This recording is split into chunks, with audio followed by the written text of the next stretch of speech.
Warning, this content is for entertainment and educational purposes only.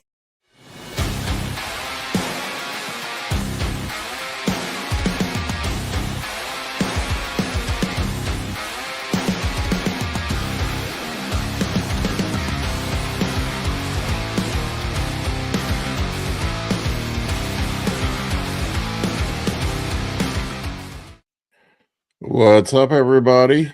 Hey, guys. 58 days till the Arnold. Is it that short? Oh my god. Yeah. I need to get myself in shape. Wait, what did you say? How many days? 58? Oh, wow. 58. Yeah, it's going to come quick. Yep. Oh, boy. I saw Nick Walker posted some updates. He's looking pretty good. Yeah. Happy Sunday. What's up, guys? I was freaking out how I would look for the Arnold, but thanks to you, I'm no longer freaked out. You know, Gonzo was freaking out because thought he was getting fat, and I always this is my bodybuilding coaching trick is I always save every check-in pic that people ever send me, and part of my check-in routine that I like to do is I really focus on the pics. I'll look at this week to last week. You can see small differences, but I always look from this week to the beginning of the phase and this week to like the absolute beginning first pick. And every once in a while, when somebody starts freaking out and thinking they're going sideways, I'll send them like, all right, here's where we started. Here's where you're at now. And they're like, oh, yeah, it's all in my head. And it was completely a sanity check. So definitely for those in the audience who, you know, like we always say, it's a game. It's a long game. It's such a long game. And it's so easy to get stuck in the minutiae of the moment, you know. It's crazy. Well, I mean, a lot of times when you have feelings about something when it comes to bodybuilding, those feelings are almost always wrong. Yeah. It gets really bad on contest prep. I mean, dudes get, you know, they're loaded up on fucking trend. They're in calorie deficit. They should always be loaded up on trend. Let's be real. But even more so. Always. Oh, that's not medical advice, ladies and gentlemen. Yeah. No. Bodybuilding advice. Bodybuilding advice. But yeah, people start freaking out, and that's why I'm guilty of it, man. That's why you need a level head in your corner. Yeah. Same. Yet another reason the coach is invaluable. Absolutely. Well, you know, it's one thing I suggest to some people too is because I've been there. I can say I'm the same like Paul. I've gotten too kind of in my own head sometimes, and you just need someone to be a level head, like you say, Gonzo. But I try to step back periodically and kind of look at the big picture of my timeline of my goals. And so, because we get so stuck on what's right in front of us, you know, 2 weeks out, 1 week out, 2 days out, you get really, really stuck, which is fine because you got to focus on the goal in front of you. But usually, like in the rebound phase, people get this feeling of, you know, like there's no goal. I kind of feel lost. I have no direction.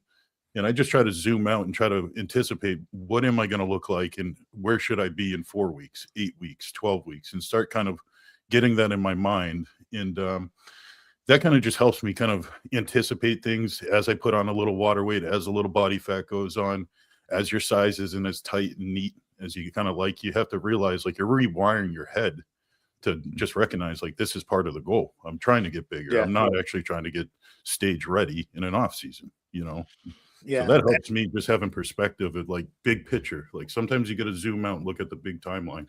And even goals, you know, another thing that at least I've done in my head, and I'll consult with Paul, you know, and or, you know, my other friends in the off season is, okay, so what am I trying to grow or what am I trying to develop in this off season to prepare me to be ready when contest prep time comes? I know I've got, in my case, November is the target. So I know that I wanted the arms have to be brought up. You know, the arms, the back, the shoulders. So that gives me a target, right? That gives me already something that I can work towards, even in the off season, in that growth season, to very specifically, you know, address. So is my training focusing on those parts? Right. Are there other parts that are, you know, that like my legs grow without trying? You can ask Paul. So yeah, they're huge. Do I take off, you know, from the, you know, and you can start strategizing to your point, Dave, of then turning those strategic goals of, I want to be bigger here, there, and there into tactical goals. that are like, every month or two you do that check-in and see how it goes. I like this one. Paul J says, how much of contest prep coaching is part-time psychologist? I'd say it's full-time psychologist, part-time. 100%. I mean, like, look, I know what the fuck I'm doing. I preps. I did the math. I think it's 61 or 62 people last year. Posted that up the other day. That's right. Yeah, awesome. I should know how to prep myself, but I know the technical aspects of it, but then I get in my own fucking head about I think I look worse than what I do, and so it's a lot of it is especially, oh my god, peak week. I get so many guys that freak out on fucking peak week. Yeah, I heard Chris Aceto talk about it literally. You think it's low estrogen? I think it's I mean, there's a lot, but I mean, I have a theory. I mean, it's probably low estrogen. Dopamine's all fucked up from tren and all the other shit that you're doing. You're in a caloric deficit, so you're in this flight or fight state already. Cortisol is probably through the roof. Yeah. I really, and that's one of the things I learned from that mentorship with AJ last year. I mean, he calls it rest and digest. It's like that last 10 days is like, I just want people to chill out. Yeah. We'll put a little food back in. We'll pull the cardio back. We'll I want them to get a good night's sleep. All these other, maybe even completely drop the fat burners, shit like that. Sure. I mean, you can think about it. You got all this sympathetic nervous system drive from all the fat burning agents we use and the heavy androgen load. You're already, when you're in a caloric deficit alone, that's enough to fuck you up, right? You're not sleeping right. It's just a bunch of shit going on. And you're also in a state that every little change, like if you have a little bit more carbs, a little bit less, will yield a visual change very quickly. Yep. And that will definitely mess with your head. Like when you wake up. Well, you're already mental to begin with, and then that throw that on top of it. Mm-hmm. Yeah, I think stuff, Amy. I'm sorry, what was the question? Well, how do you deal with like the mental aspect of your prep? Because your last prep, you felt like it seemed like you were doing great and everything was going pretty swimmingly. Yeah, I mean, a lot of that has to do with my coach. I mean, my last check-in, though, now that my weight is going up, and I was like, just checking in to make sure that he is okay with how much weight is going up. Mm-hmm. And he's, said yes, but I said, I have some PTSD from my last off season because that, for competitors too, that plays into it. Your previous off seasons and your previous preps are always kind of there in your mind in some way. And last off season was not productive. I put on too much unproductive fat and no muscle. And, it was a hard prep. I mean, there were a couple of weeks on prep when I was really, really digging and like super depleted in a way I've never had to do before. I mean, I was doing far more cardio, eating far less food. So I don't want to have to do that again. So I think I'm a little more, I want to be a little more conservative on this reverse because I don't want to get back to that place. Right. So expressing that to my coach though really helps, and he knows my history and just like really being open with him about that and trusting him at the same time, and that's just, it's different. I wanted to get to this one. Symbiote Fitness. Hey, Paul, quick question. Have you thought about ways coaches can share how they think beyond one-on-one without becoming generic? I'm not sure what you mean, man. I'm assuming he's talking about just the cookie cutter approach to things. I think just having a personal relationship with people. I mean, I try to, I try to remember, and I think this is where you get and it's not to offend anybody, but you get a lot of these really good high level coaches that are autist and they're not very good at the people part of it. And it goes back to the whole thing again, where we got to remember that, big portion of this is psychological. And I've heard some coaches say, I'm not a therapist and I'm not going to deal with that shit. Well, you're probably not going to be a good coach then. I mean, you look at it in what was it, Coach K that coached Duke for years in the Olympic team? What is it called? Coaching with care or whatever. I think it's coaching with compassion. He talks about, remembering that there's just remembering there's a human being on the other end of things. Yeah. he was kind of a jerk to his players, wasn't he? I don't remember him being very super nice. Well, here's the thing with him. I've read it. I've been to his leadership seminars. I've read a bunch of his stuff. What his approach was is that and this is probably an overgeneralization, but he said there are three types of people really that are motivated by primarily three things. There's the guy that you need to kick in the ass. There's that guy that needs the authoritarian approach. There is the guy that needs a hug and reassurance, or gal, that says, hey, everything's going to be okay. Just hang in there. And then there's some people that you just give them the information and leave them the fuck alone. Yeah, the worst thing, they don't like a hug.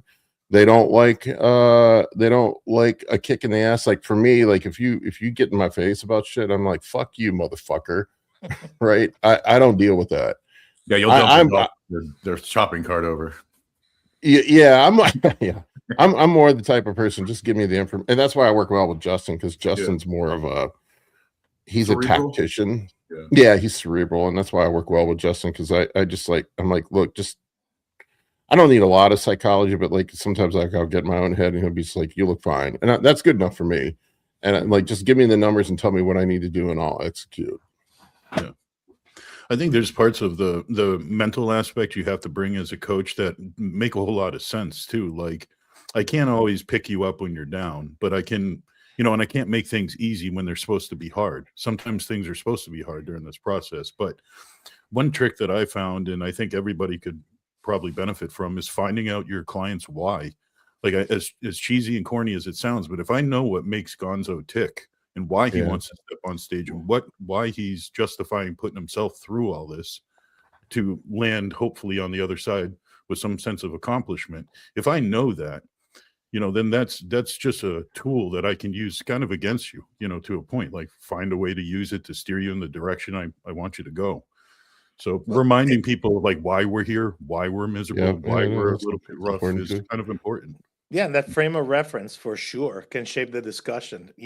Same as people have different, communication styles. What works for one person doesn't work for everybody else. Sure. Maybe I'm stupid here, but I'm still not understanding Symbiote's question. He said, sorry, I didn't mean just cookie cutter. I meant ways to extend coaches' actual thinking to more people without losing nuance. You guys understand what he's saying? So I'm thinking like there's the fine thread between one-on-one coaching and how you tailor it to that one person. Yeah. And here's the thought: in bodybuilding, it's a bit different of a sport because the coaching is one-on-one, right? Because ultimately every one competitor is their own team, if you will, or whatever on that stage, versus the approach that you would have if you're a coach of a team where I have a relationship with each player, but I also have a relationship with the team as a whole. And those are two different communication styles and approaches. The whole locker room, hey, we're gonna do this, versus like, you player X, I need you to do Y. You see what I mean? Like there's certain maybe. Yeah. Well, I mean, think about like things like Weight Watchers. That's kind of the same thing. Like we all are doing this thing and we come together once a week and we talk about how it's going for us, and we're all following this same plan. But this is, that's, I think with some maybe like lifestyle group coaching is like that, that they'll do like team meetings, but there's no like one-on-ones per se, but it's everybody kind of doing the same thing. Like that's definitely something that exists out in the world. I think, like you said, Gonzo, with competition prep, it would be a lot different. You can't really, all of us are ends of one, Yeah. Everyone has their own, set of parameters that they're working through. I wanted to transition here. Did you guys see this drama? It was all over social media about this Holmes protein powder that a lot of people were using. Yeah. Oh, is it the one that was like a baking?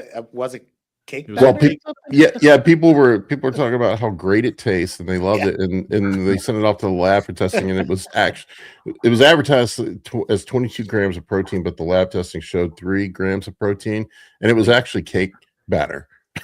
No wonder it was delicious. That's why it tasted good. Well, I think too it was like 10% protein in the entire formula, 70% carbohydrate makeup. It was all sugar. Yeah. I'd be eating it all the time too. Yeah, it had other things too, which is dangerous. Like it had lactose, it had things in it that were supposedly not supposed to be in it that people could be allergic to. Ooh. Yeah, it was cake batter. You remember? I don't know if you guys, Gonzo, you're old enough, but the rest of you probably. Well, I mean, you're not a dude, but back in the '90s and early 2000s, the weight gainer powders. Oh yeah. Yeah. Oh yeah. Rich Yeah. Piana had the best. Come on, let's get big. They were Asking just 5,000 and stuff. Oh man, they that's were so just best. straight sugar. Yeah. That's what they were. No, at my last show or one of my shows last year, I got in my swag bag, I got a sample of a mass gainer. It was a tub, like a big tub, like the size that a pre-workout would come in, 1 serving. Wow. Yeah. I was like, wow. Eat this. Yeah.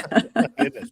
I'm telling you, This Sunday reminds week me- is perfect for this weight gain. It reminds me way too much of that Seinfeld episode with the fat-free yogurt. fro- You guys yeah. remember that? Froyo. Yep. We're like- Everybody's the They're Froyo. like, look, I'm eating it. I'm not gaining any fat. And they're getting fat. It does have fat. Oh, well. I used to, oh my God, the lies that I believed back in the 90s, man, when I was young and naive. Like all these pro bodybuilders selling these weight gainer powders and these kits and stuff. And I bought all that stuff and I thought all those guys were natural. I thought Mark McGuire wasn't on steroids when he was hitting all those home runs. Just talk about other drama. Did you guys see the Masters O drama? Oh, that they pulled the They banned the promoter from Yeah. the IFBB. They never paid the athletes. Oh. All those guys flew over there, did that show, never got paid. And then the judging was all fucked up too, from what I understand. Yeah, the Russian Bear. I remember Russian that. Bear, I Russian Bear, remember. 5,000. I remember that. What's worse, not to just to throw it in there, finding out that your Masteron was test prop or that your protein powder on prep was cake batter. Cake batter. I can't imagine I would how would almost that say cake dissolve. batter. Like if you're just, I mean, like I mix protein powder with water. Like I can't imagine putting that in a shaker cup and trying to shake that is going to produce Yeah. anything close to a protein shake. It's going to be, That's a it's not good going to emulsify. Yeah, like I would know right away. Yeah. Yeah. I mean, you would know, but would you want to change? Would you really want to change?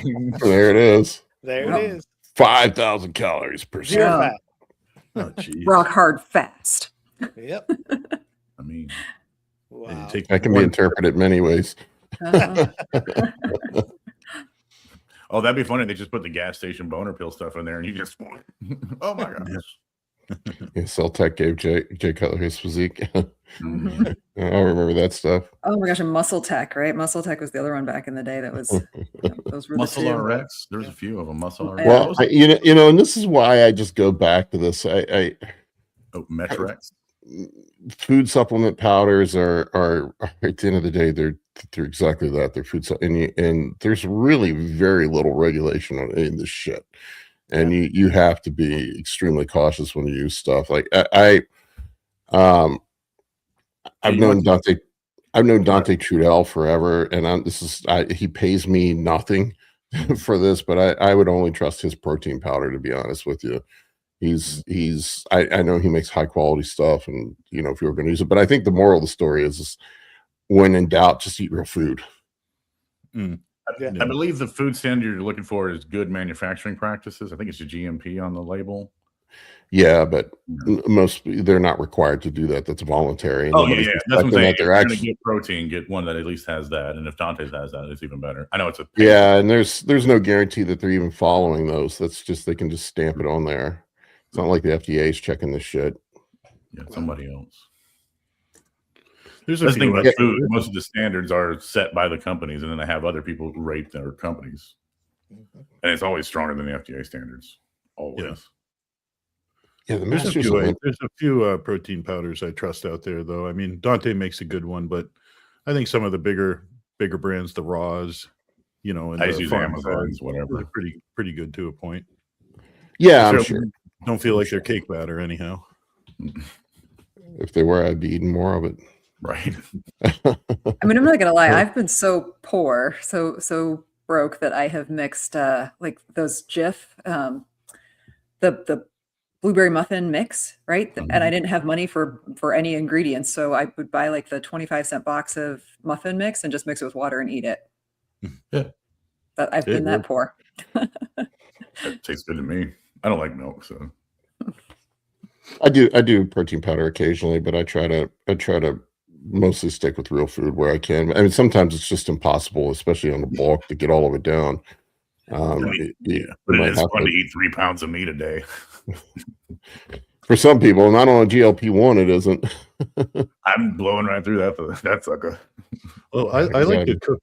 I like to cook a lot with my protein powder. So like I might not do all my protein in a meal from the powder, but like I'll do a lot of egg whites and protein powder and just whip it, make a pancake out of it for breakfast or put it in Do you do a fryer. casein and whey combo when you do your pancakes?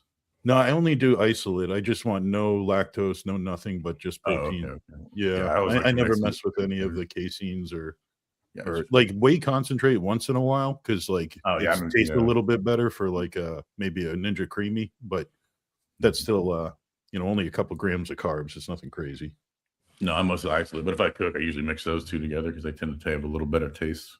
Yeah. Now, do you guys find it hard to hit your what your protein targets are? Because I find it way too easy. So I find myself in the opposite situation where I like if I create like a pancake to satisfy that sweet tooth or whatever, I'll actually remove any protein to try and make it as low cal as possible and as high volume as possible. Is that a situation you guys find yourselves into that like not hitting protein? I struggle to get my protein in. Wow. I find most people do. You guys are lucky because I can get my protein in no sweat from just chicken and egg whites and stuff. So. I mean, the way I look at it, protein's sort of a free pass. If you want to crank it up, you can crank it up if you want. It's not. It's very, very unlikely it's going to get turned into body fat unless you're eating a high fat protein source. Setting goals, baby. Yep.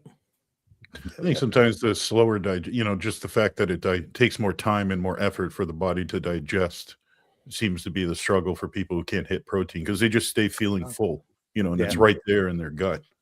Where something like, carbohydrates, you're doing cream of rice, you burn right through it real quick and it sucks right into your muscle, Mm-hmm. I never seem to have an issue with it.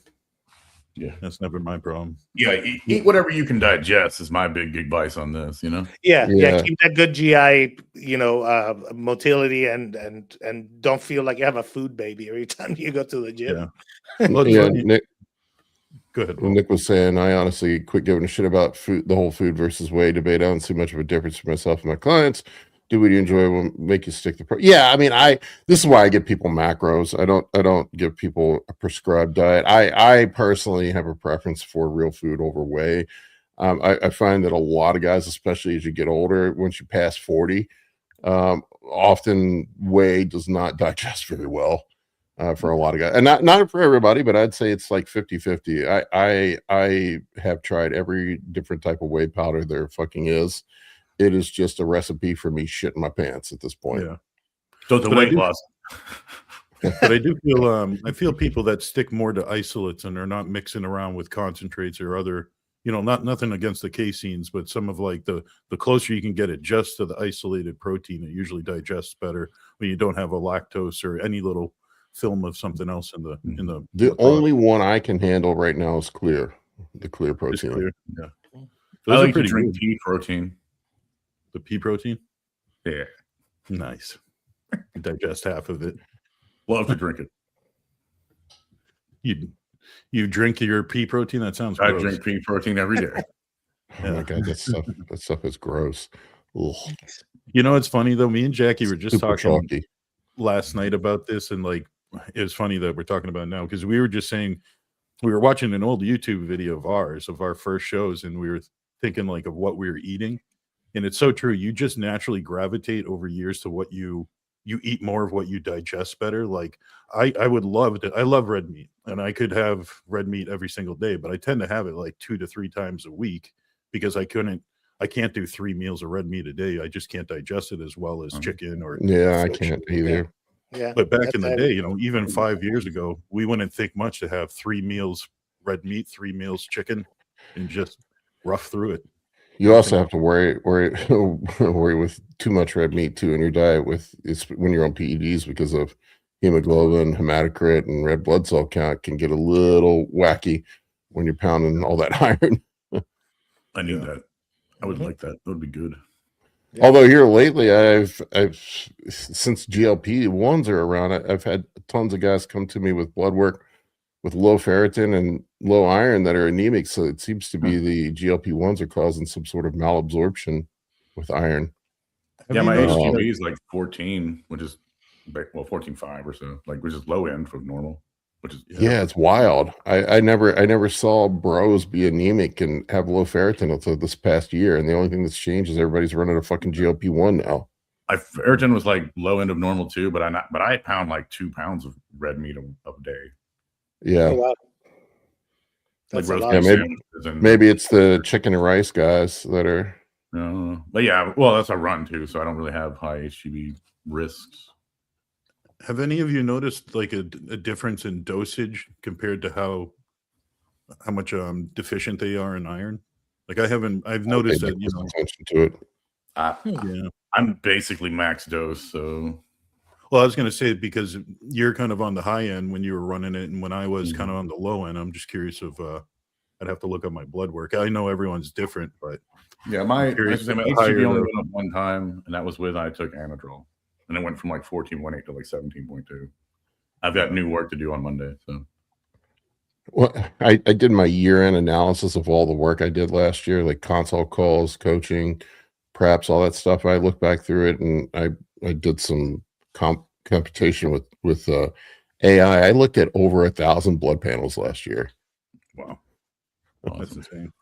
Over 1,000. So that definitely gives you some insight on some stuff. Wow. Yeah, it's Oh, yeah. crazy. I mean, I Cool thing. did 7 consult calls on Friday, Wow. and 5 of the 7 were blood work reviews. Mhm. But yeah, I've never seen this many people be anemic ever. Yeah. Dudes, especially guys on PEDs, which is Yeah, I was crazy. gonna say I'm an iron skillet, lots of red meat guy. Mhm. Yeah, some friends. Yeah, my friends iron went down to 3 on a GLP-1. Yeah, I've seen more and more of it. So I've had to actually have guys. I've never had to have guys supplement iron, B12, folate before. That seems to get it. Yeah.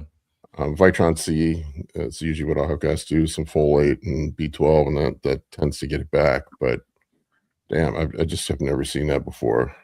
Yeah, I was gonna say, do you have guys up there like vitamins when they go from like natural to TRT or well, years users, I guess, at a certain point? What was that again? You up like do you change your multivitamins or up minerals or anything when guys go to get onto gear or not really? No, not usually. I definitely want to make sure they're getting plenty of EFAs in Right. because of the lipid issues. Mhm. Other than that, I don't really. I mean, the stuff that you generally see skewed, you'll see high hemoglobin, hematocrit, and red blood cell Mhm.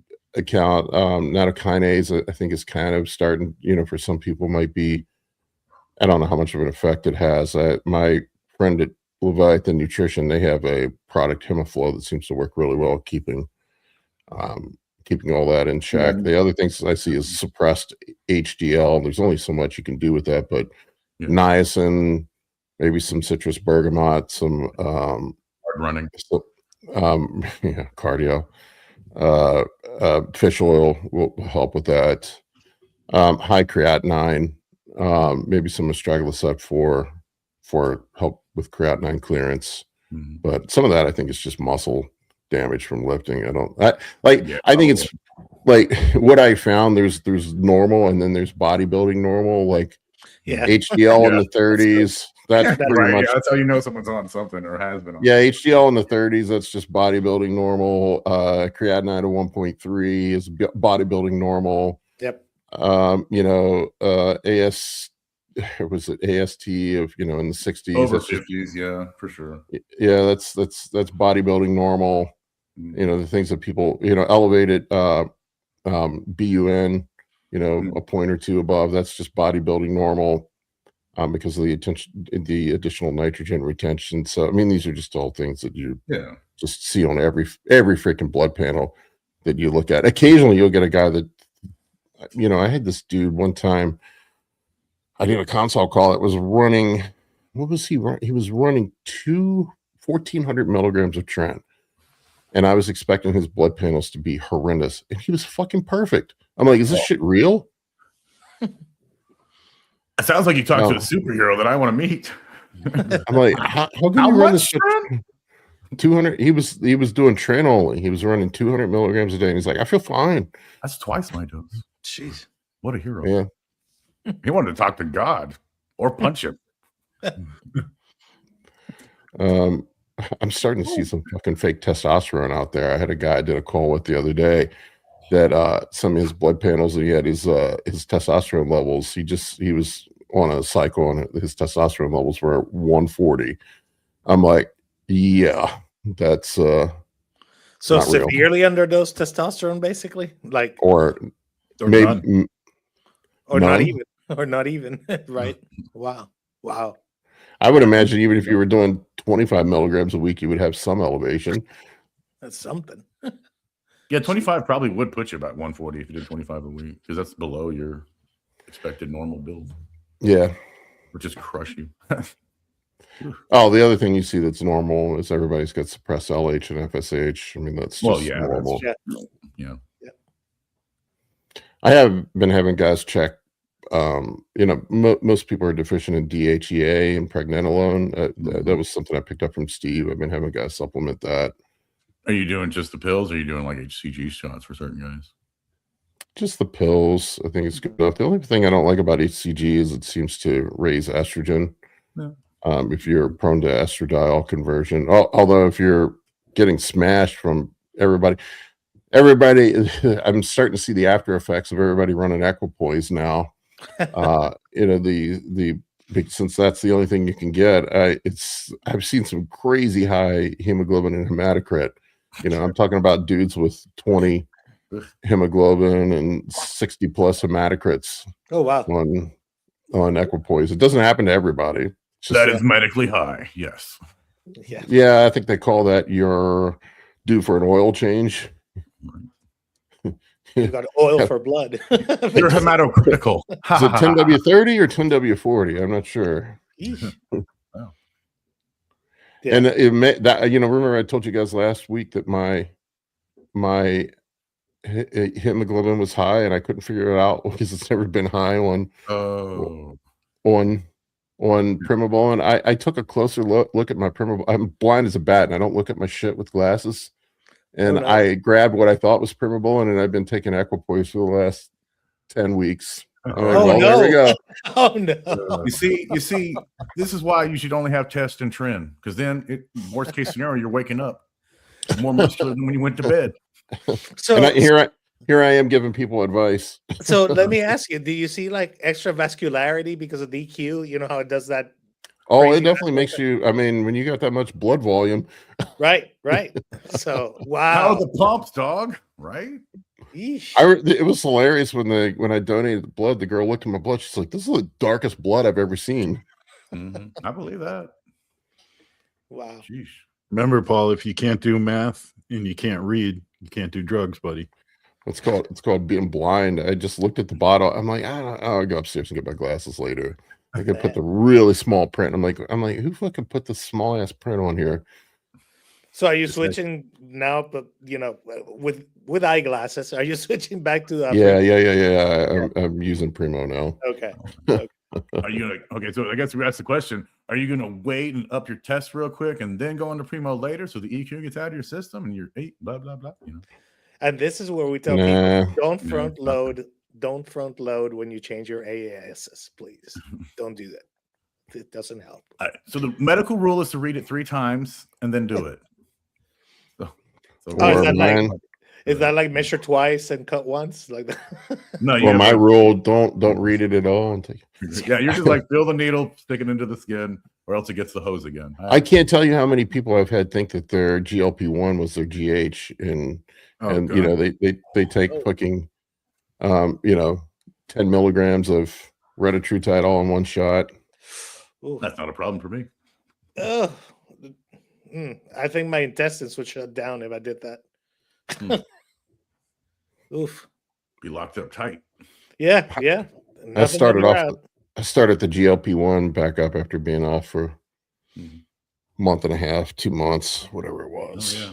Yeah. Well, you think that might be why your blood glucose has been wild, or what do you think? Oh yeah, I'm sure it didn't help. I mean, I went in to see my endocrinologist, and my A1C went up a full point. Went from 5.7 up to 6.7. Whoa. Okay, so we're not terrible. Yeah, but Yeah, and I honestly, I was kind of like, oh, that ain't bad for the holidays. I ate a lot of fucking cookies. Although the decreased Oh. eyesight does make me worry. Yeah, I'm due for an eye exam. She wanted me to get an eye exam. Somebody needs a hug. somebody needs a hug. I Yeah, think they must be behind on the stream where we said, some clients just need a hug. Oh, we got a hug for you, buddy. yeah. I just happened for the hell of it, look at my blood panel while I was on. I transitioned into EQ and I went up 5% from 40.1 hematocrit to 45 in December. Man, I don't know how yours stays low. It's just genetics, man, I guess. He does his cardio. Yeah. I mean, that could I'm be checking part him of at it. 4 a.m. every Very day, make sure he's on his cardio. Yeah. I'm pretty good about being hydrated too. Yeah. I don't know. This is funny. Why are bodybuilders so ugly? Well, maybe it's a chicken and egg scenario here. Maybe we were ugly before and we decided that we needed to lift weights so we are less ugly. Not I everyone was can ugly when time was young. Well, not everyone can do men's physique, guy. Okay. Yeah. I always laugh like with the pretty boys. I see dudes in the comment section like Paul's head got fucking huge from taking GH, and I'm like, bro, my fucking head. I used to ride dirt bikes when I was a kid, and my dad had to special order me motorcycle helmets because they didn't make triple XLs. That's what I wore in high school. So I was ugly long before. Bring me an extra hat to wear. I want to. Have you seen regular people? Yeah. Have you seen regular people? She's not wrong. Generally, people are ugly. I don't know why there's so many.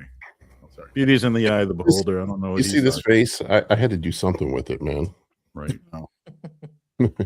Gotta compensate with some pecs and glutes and lats. I mean, I look like a Ninja Turtle. Keep him distracted from not seeing this, right? Like with the other stuff. Look away from the. Well, I don't know. I have beautiful eyes. You got nice eyes, Josh. I did want to touch on the Olympia thing. That whole Masters Olympia thing. What a shit! As a Masters competitor, man, it makes me not even want to fucking compete. Now, this was in Japan, correct?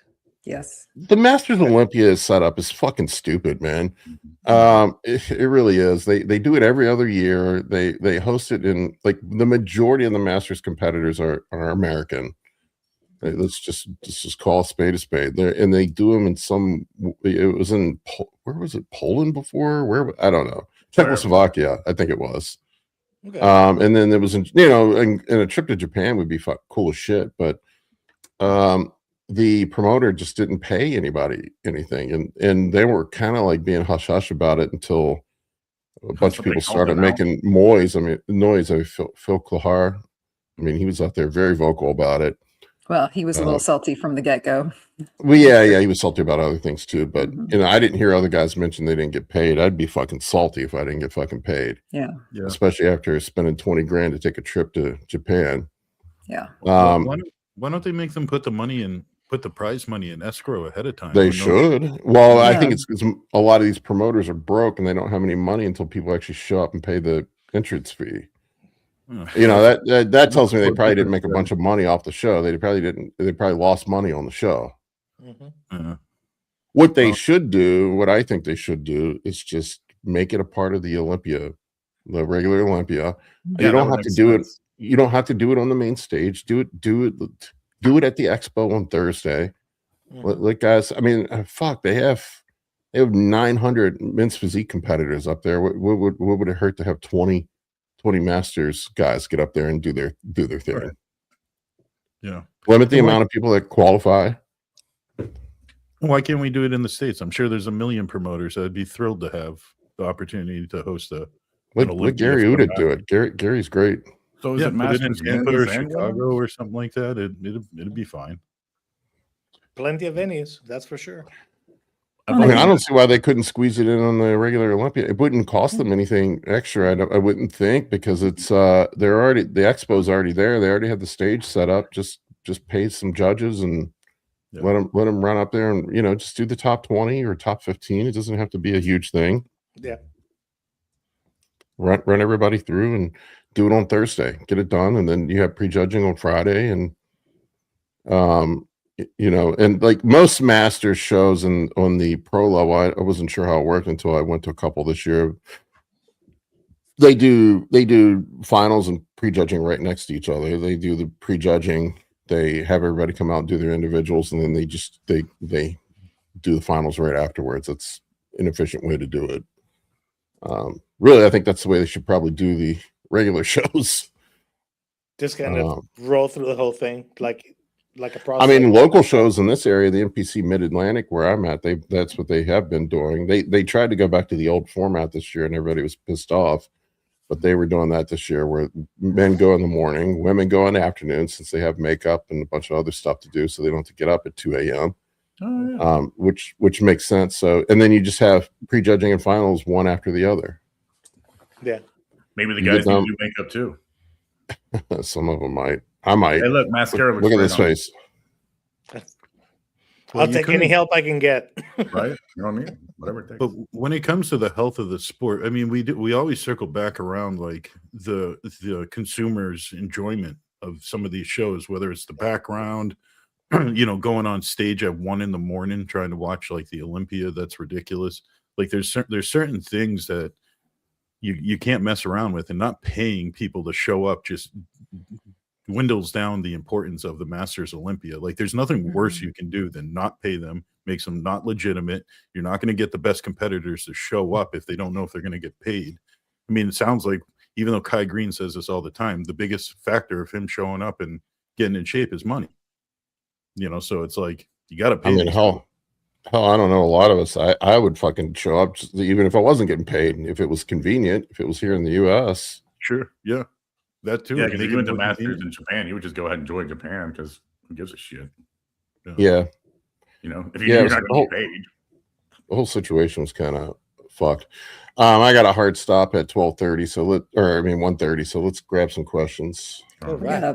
We got a bunch. We got a bunch of questions. Let's get back to the beginning. This one is from Lewis. Morning, Paul. Happy Sunday. I've been following Humalog plan on high days. Meal 135, 1 gram per 20 grams of carbs. So for meal 1, does this include the carbs in meal 1 and meal 2, or only meal 1? How should I look to adjust? Meal 1. Just meal 1, and keep an eye on your blood sugar. This is not my advice. This is what I do. This is the big Paul bingo card, but as a diabetic, it is very important to constantly measure your glucose levels. There's no one size fits all insulin dose. I have learned this the hard way. 5 units might not make you go hypo today. 5 units might make you go hypo tomorrow. So the dosing is strongly influenced by what your glucose levels are and how your body responds to those things. So just be very careful, and don't take insulin. It'll kill you. That's what everybody says. Yeah. Got to be careful. Got to know math. Test, don't guess. Oh yeah. It's oh my God. I can't tell you how many times I've had dudes take 40 units thinking it was 4.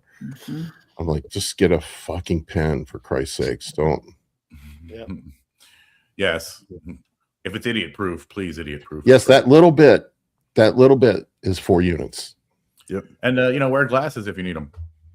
There is Here I am critiquing, and I've been taking equipoise for 3 months and didn't know it. But that's why it's called an IU, an international unit. That volume of measurement is the same whether you're in France, Afghanistan, or America. So that's the point.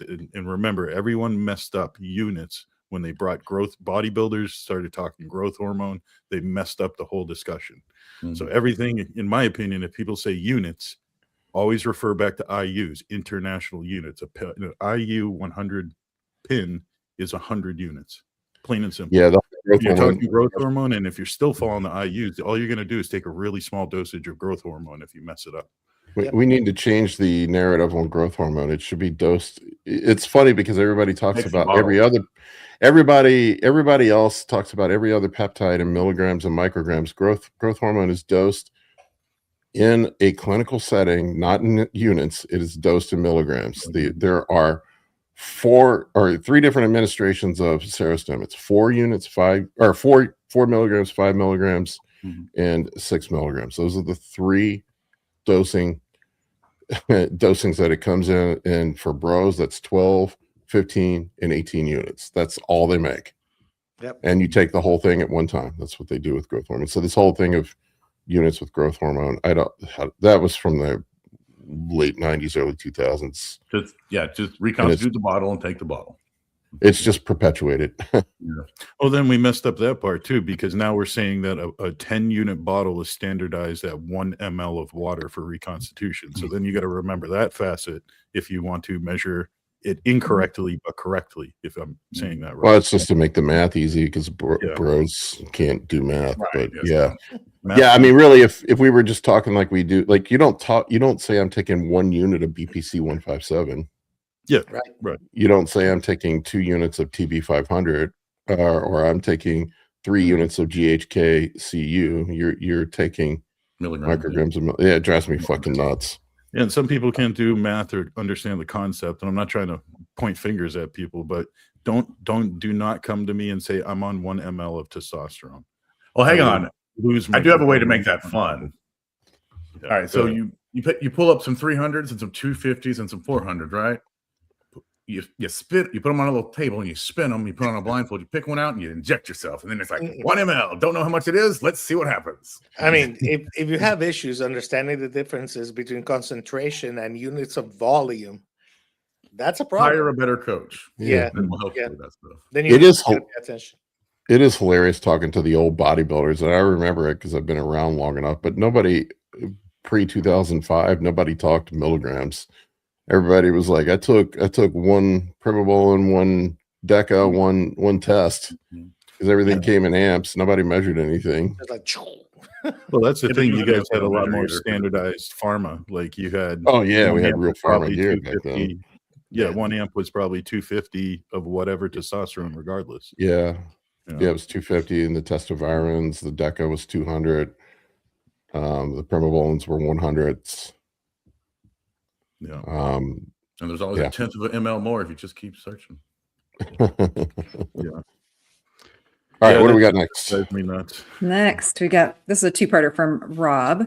31 male, 182 centimeters. I don't understand that measurement. We speak American here. Yeah, and about 200 pounds. Been taking Retta for 2 weeks, keeping calories in check. But my test has been low for 2 years at 6. Again, he's not in this country. it's a different scale, yeah. Yep. Yeah, Wondering that all the tests, all was good except for test. And then he said at 6 months of TRT, but hematocrit started to creep up. Now going to start it again in a calorie deficit with Retta. Question is how to keep that blood from thickening. Hydration first and foremost. Yeah, hydrate before testing to make sure you're getting a solid test. Hydration with salt. You're going to have to increase your cardio workout. Whatever you're doing right now, double it. Yeah, fasted cardio. And watch your blood pressure and your resting heart rate. Hematocrit, unless it's like hitting 60s, I wouldn't worry. But it shouldn't hit 60s if you're on TRT. So that's what I wonder about your dose. Yeah, I mean, to me, we're talking about numeric measurements. I don't get worried if hematocrit's unless it's over 55, or there's any clotting factors, platelets are high, anything like that. But I think a slight elevation, that's just part of anabolism, right? Yeah, you should have more blood in there. More blood for the blood god. Yeah, we can check off the low hanging fruit boxes. I'd be the first thing I'd advise is just let's double check how much water you drink in a day. What does that cardio schedule look like, and your background, like was it always high before to TRT? If you have any measurements of that as well. Yeah, good advice. All right, next one. From Thomas Turner, who wants to know how we cook egg whites without having a pool of water on the plate or half the egg whites stuck to the pan. Oh, this is my enemy right here. Yeah, just drink them from the carton like a true man. Like I've yet to figure this out. Like I tried the low and slow cooking. I usually just drain them, honestly. Like if I do like a scramble, I just kind of drain them, and that's about all you can do. Is there anything else, Josh? I do cast iron skillet, put some oil, wait for the oil to get hot, throw it on, it fries quickly. Like what are you guys doing? Well, I think the issue is for most of us, we're not using oil when we're having egg whites. That defeats the purpose. They would just eat the yolks. Right. I think the carton egg whites are far more susceptible to being watery. Yes. Oh, I'm with you though on that, Gonzo. I've tried a lot of different Just- ways of doing it, but if I let them sit, like just for a minute, like I turn the heat off and just like I'll leave them in the pan, like just allow that water to evaporate rather than having to drain them. Yes. That works really well for me.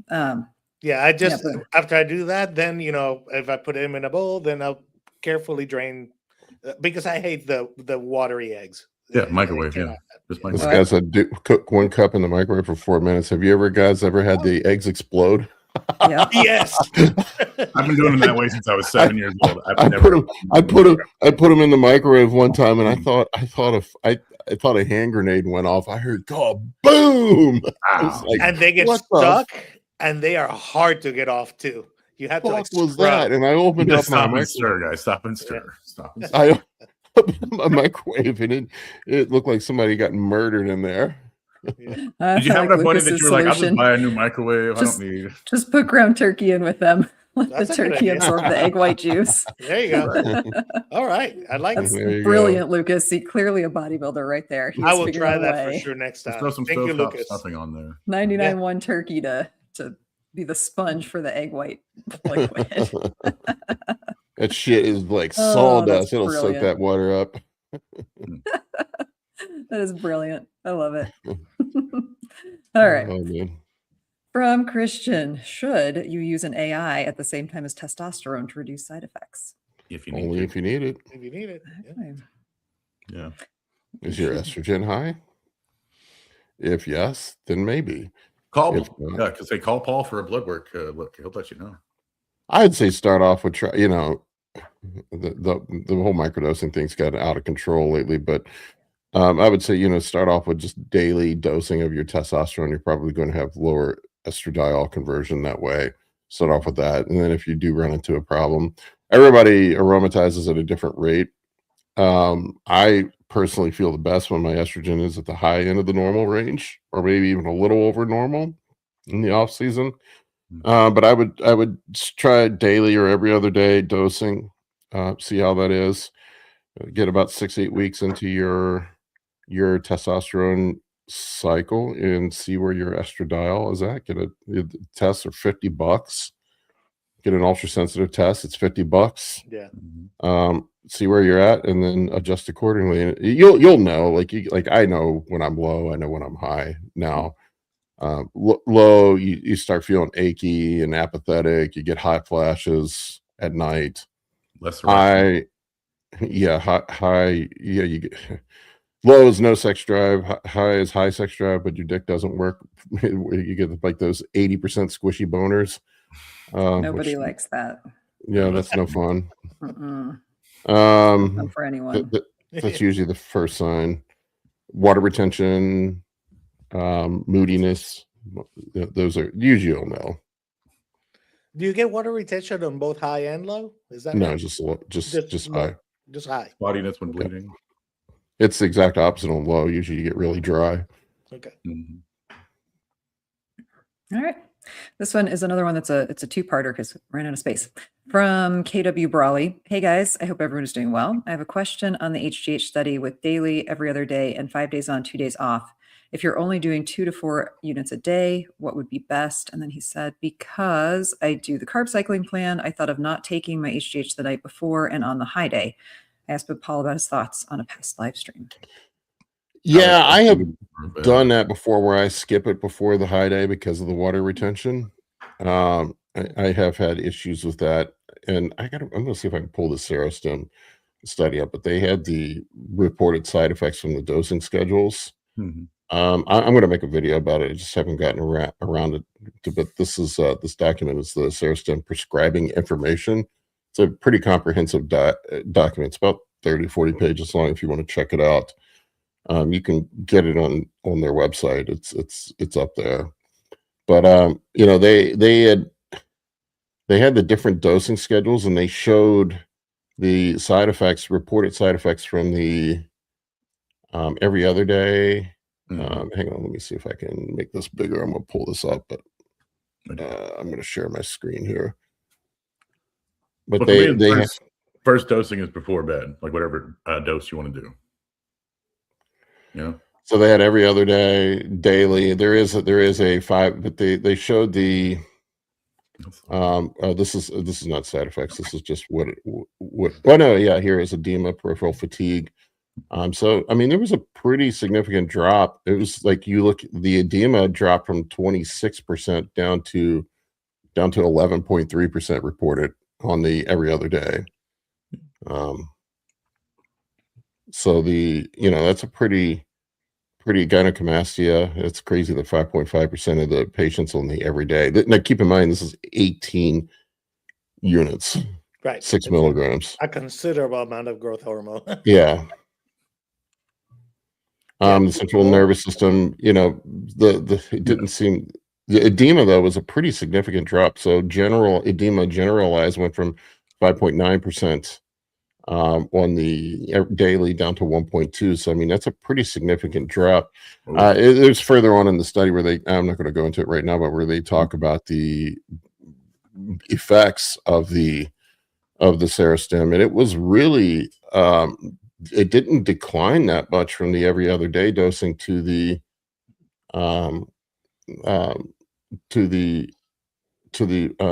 daily dosing.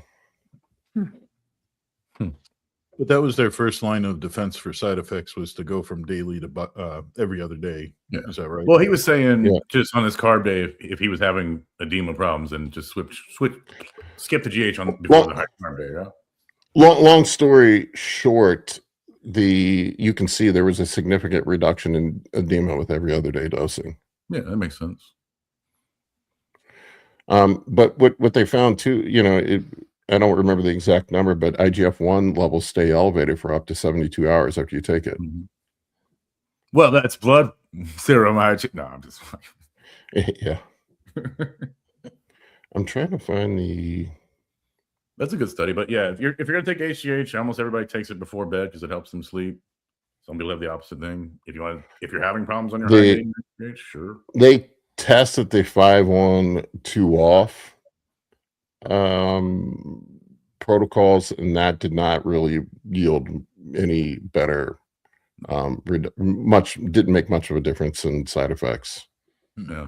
Main question is, was there a dosage change? Like, were they taking 36 one night and 0 the next, or were they taking 18 one night and taking, you know what I mean? Yeah, so I'm pulling the number up. They were talking about weight gain over a 12-week period of time. They're talking about lean tissue gain. For the full dose Serostim, I don't know how they're measuring the results, but they were saying that there was only a 0.2% difference between the every other day dosing and the full dosing every day. Almost negligible, really. Almost negligible, which is wild. Yeah, right. Yep. So here it was. Half every other day dosing, they gained 3.99 kilograms over a 12-week period of time. It's a little bit more, 5.84. I don't know. That's pretty significant. Yeah, I was gonna say you should compare that to Chase's whatever he was doing, right? Put him on the little board. He'd be a fun N+1 to add. But fat mass declined by 1.72%.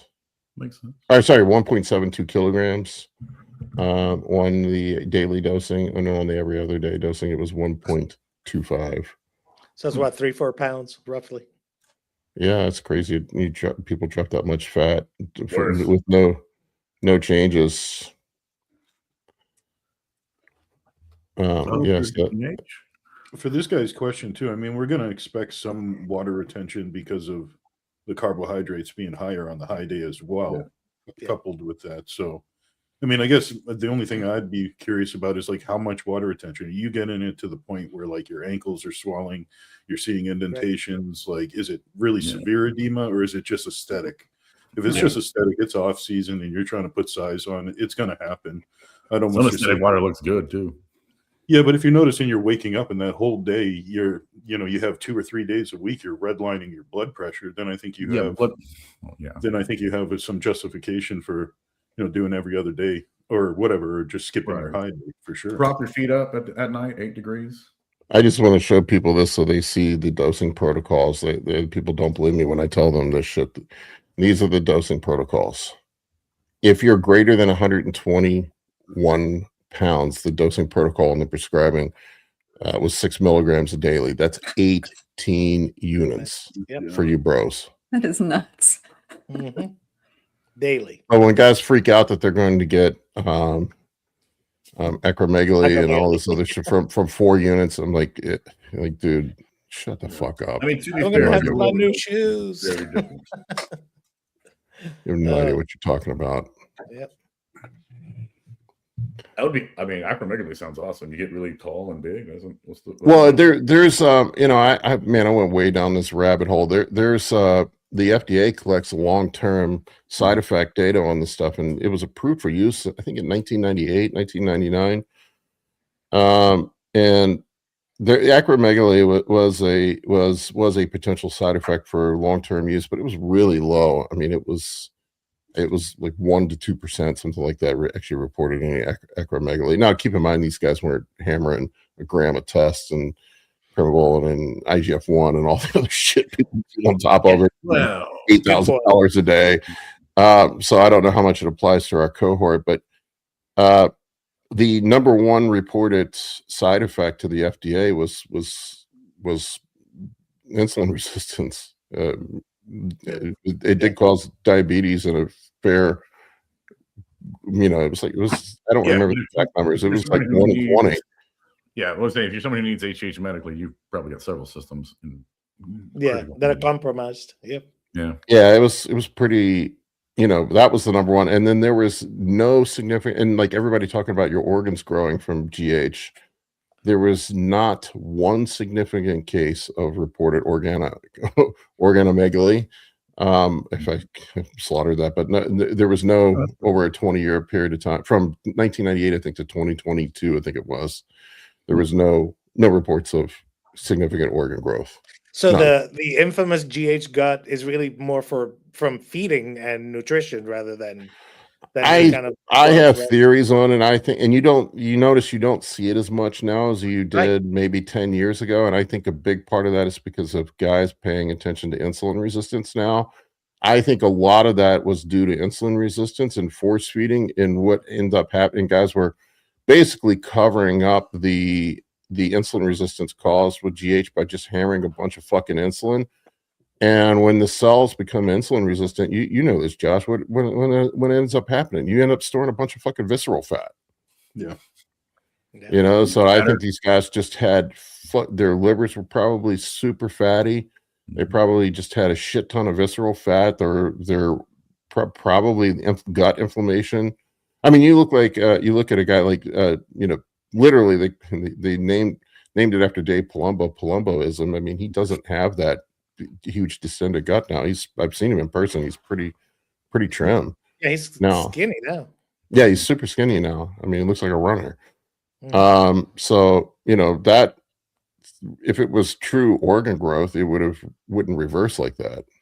Yeah. No, I mean, I definitely have seen some things grow. Like I got the GH horns on my forehead. My nose has gotten bigger.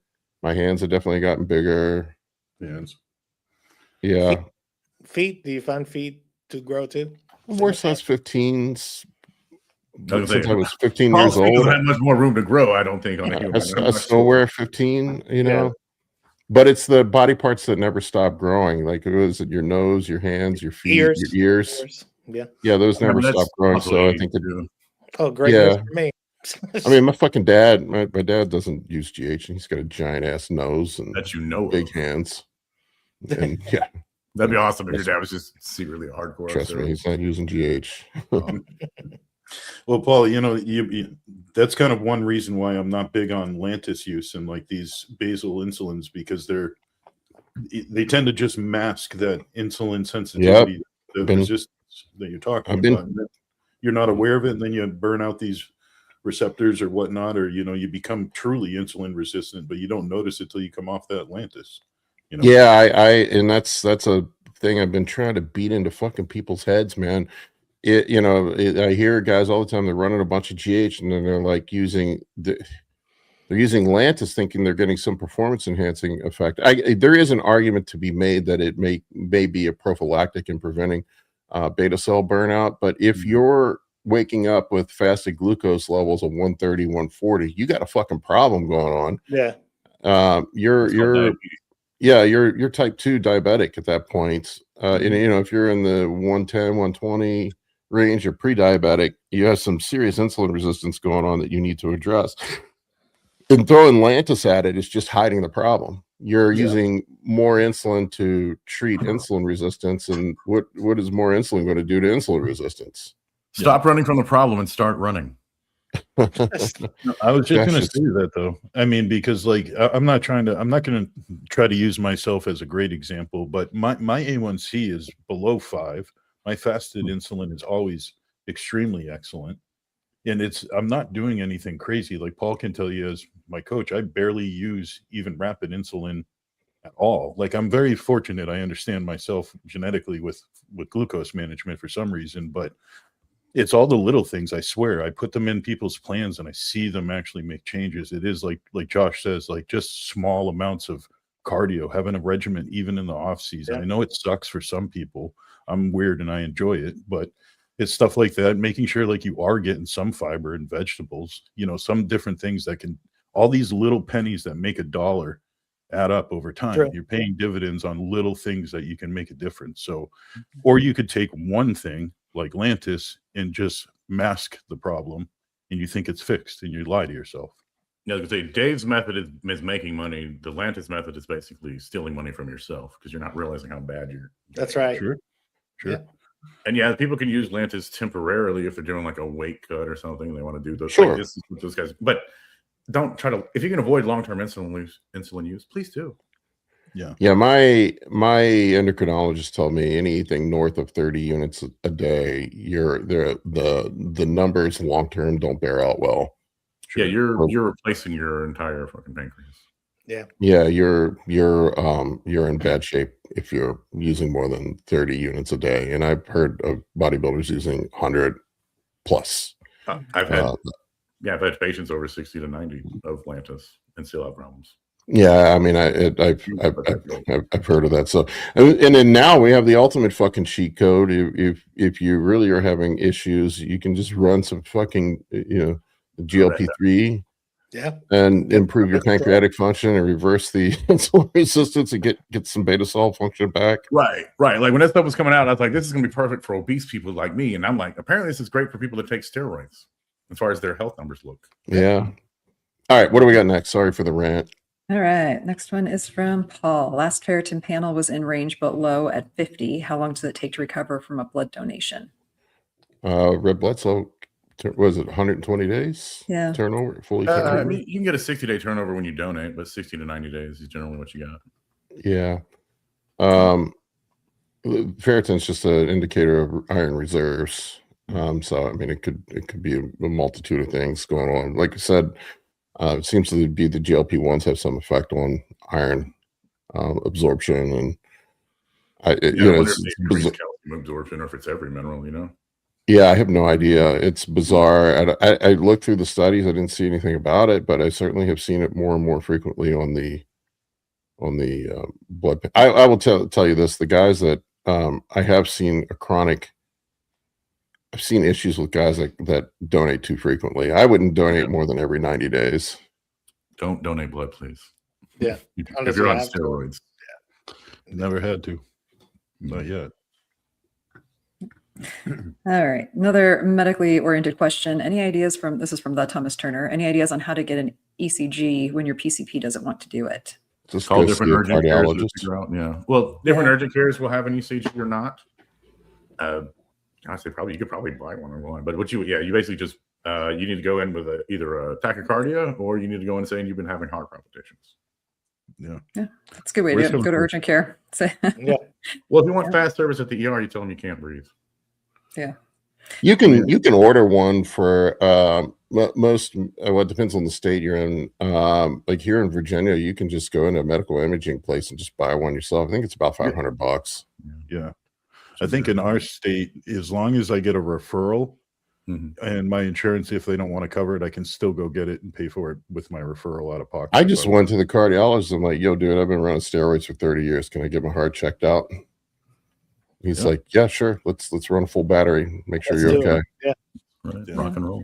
But I also think too, I mean, if you're working with a primary care physician, I would assume you have some type of insurance. There should be a helpline or a nurse's line on your insurance card, and call them. I mean, they might be able to direct order it. You know, there's sometimes, especially with, you know, insurance nowadays, there's a lot more telehealth options. They might have a telehealth option and they're more than happy to order it. So I would try that. And if your GP is refusing to order you one, find a Fire. new GP. Fuck that guy. Yeah. If you can, You're not going in there for fun. Like, you're not going. Well, in like I there said, some people are locked in with insurance companies. and This you don't is the arrogance I hate with medical doctors is there's, you know, look, I get that you go to school for 8 years and you do 4 years of residency, whatever the fuck it is. Yeah, you know more than me. That's 100% for sure. I don't have your area of expertise, but god damn it, you work for me.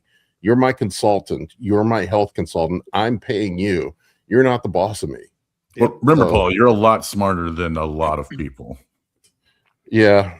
Yeah. Well, a lot of people are taught, unfortunately, to just, you know, listen to their doctor as they grow up, right? From youth.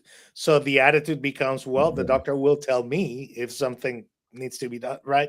Rather than being proactive and being like the CEO of your own health, which is what you should be. Yeah. My last doctor, he ended up firing me, but he was like lecturing me and telling me he wouldn't treat me for certain things and wouldn't do this. And I just I'm like, dude, do you understand what a client customer relationship looks like? They don't. And he's like, what are you talking about? And I'm like, I employ you to work for me. Right.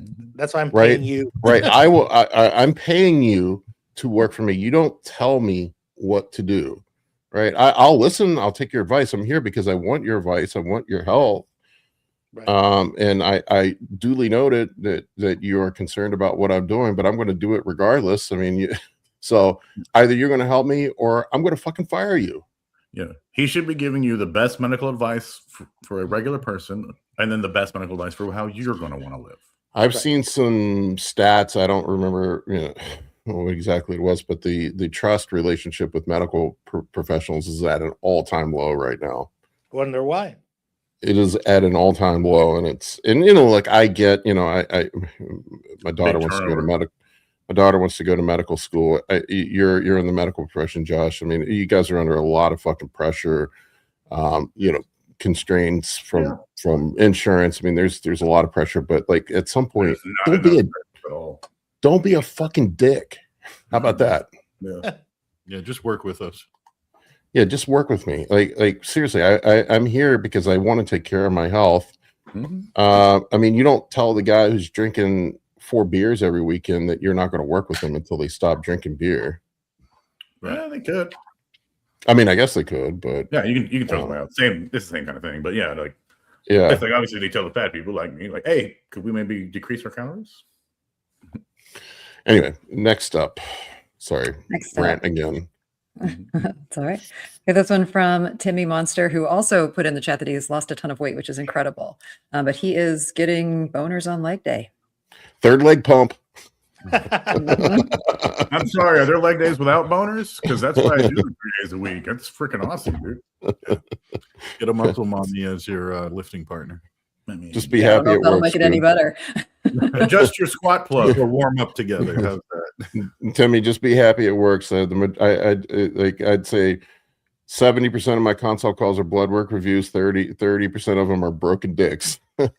Is he watching people do leg day, or is he doing his own leg day? And that's like, what's causing the boner? Let's clarify. Just had sets for the third leg. Yeah, there you go. I say congratulations, Timmy. Yes. Yeah, all right. My advice On is a do your girlfriend. cardio before your lift on this one. Congratulations on the bonus. Get a girlfriend. Put Yeah, the there you penis go. in happiness. Or 2, whatever, or 3, whatever it takes to, I mean, Whatever works. whatever helps with that situation. Be happy. Okay. What do we got? All right. Next one is from Martin. On a fertility protocol, it's been about 7 weeks since my last pin on HCG every other day and HMG every other day. Got my blood work back and my test was at 66, FSH 3.8, and LH 0.9. Is that normal? That's rough. Yeah, that's pretty low. I mean, the test is low, but isn't that what you're looking for if you're trying to get? Is he trying to restore fertility and just use HCG-AMG? What?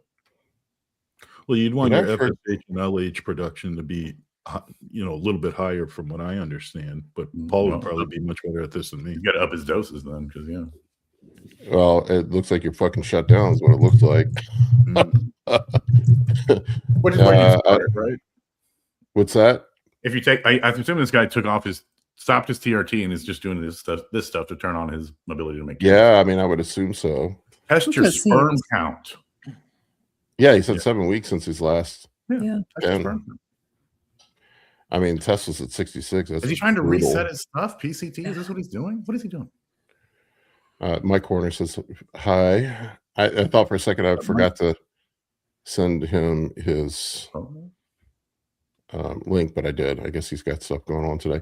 I'd say, look, dude, this, you know, not my area of expertise. Steve has got some really good stuff up on fertility on his channel. Go over there and check that out. Steve is making babies now, so that's his. I'm past that point. I don't give a fuck. Well, the only little I think again, I'm not an expert on this field, but I believe it's not the testosterone that we're looking to have, you know, super elevated as much as your FSH and your LH production should kind of be restored so you can get fertility back online. They do So like that's where the massive HMG doses. really comes into play, and then the HCG is like activating your testes back to function. Well, like fertility doses on guys are generally 10 to 12,000 IUs in a shot. Like they're blasts of this stuff, and I don't know what he's Yeah. Yeah, that's true. But you know, I would say test your sperm count, man. That's what you care about. Yeah. If that's what he's worried about, I don't know if he's trying to get his. But that's what I'm saying. It's like, it testosterone seems like production. he's trying to do a PCT. It's been 7 weeks since his last pin. What? Well, he said fertility protocol, so I'm assuming he's trying to, get. Is he still using this stuff? HCG? That's what I'm trying to figure out. I mean, it's Yeah, he said every other day. I really did. Okay. All right, then yeah, up your dose. I just I cheated here. I chat GPT'd it, and it said that the Leydig cell responsiveness is probably not working in the testes.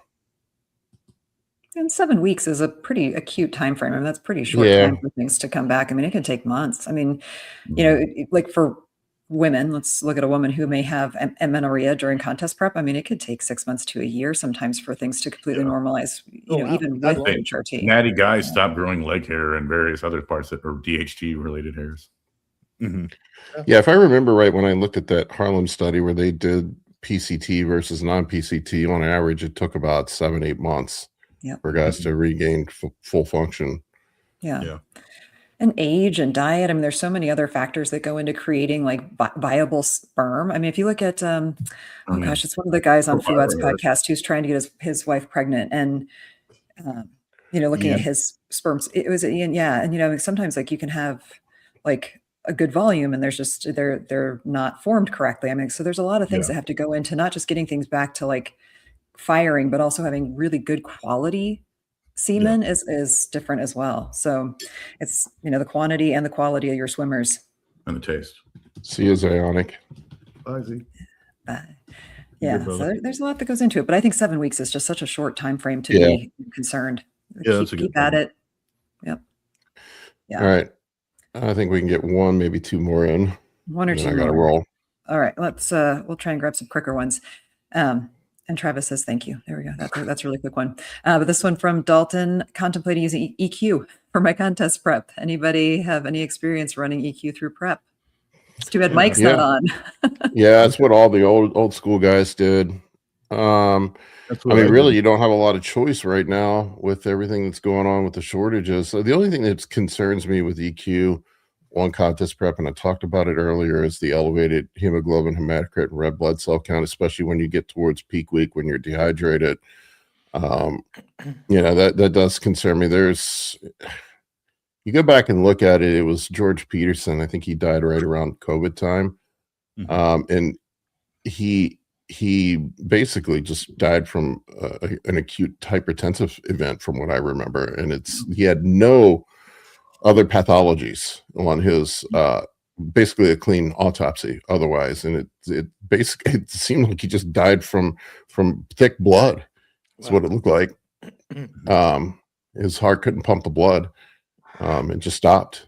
Probably a combination of and he tested positive. I think the only thing he really I remember right, don't quote me on this, but I remember he did test positive for equipoise Right. in his system I at the remember time. that. Yeah. It Yeah. definitely So, I changes mean- your blood profile. That's the big risk on that one. Yeah, that would be the big risk that I would worry about. I would probably, if you're running it, I'd probably be taking fish oil, maybe a low dose aspirin, paying close attention to your blood panels and making sure that hemoglobin, hematocrit, red blood cell counts stay somewhat in line, and just be careful. More Mhm. cardio. Yeah, I wonder if nattokinase would help with that a little bit, maybe. Maybe. Yeah, You know, nattokinase is supposed to help with like clotting factors and clotting risk and things like that. If you need to shatter your HGB, it's IP6. It chelates out all of your life. I didn't see any issue myself using EQ for this last prep. I mean, when we used Masteron as well, but I've noticed with some of my clients that just EQ and Winstrol, when Masteron's not available, can kind of get that cosmetic touch you're looking for from the Masteron later on in the prep. Cool. Just be careful, because the only thing I think I made a mistake on personally was getting the EQ a little too high, where I was crushing my estrogen too early on in the prep. So I'd get a nice sweet spot where your E2 is still manageable and not, bringing you down, and then use AIs at the end to kind of do whatever you need to do with your estrogen.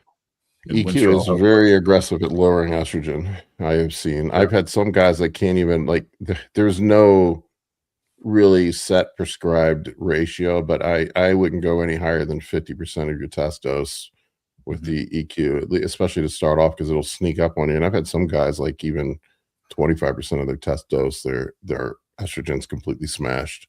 Yeah. Yeah, I would say me, I'm 9 feet away from that stuff. I don't need any estrogen control really. So I'm just All right, we got time for one more, and then I got to roll. Well, let's ask this one because we talk a lot about fasted cardio. Travis wants to know, when you all mentioned daily fasted cardio to help with health markers, can you give examples? For example, if I walk on a treadmill, my heart rate is only 110. I have to run to get it to 135 to 145.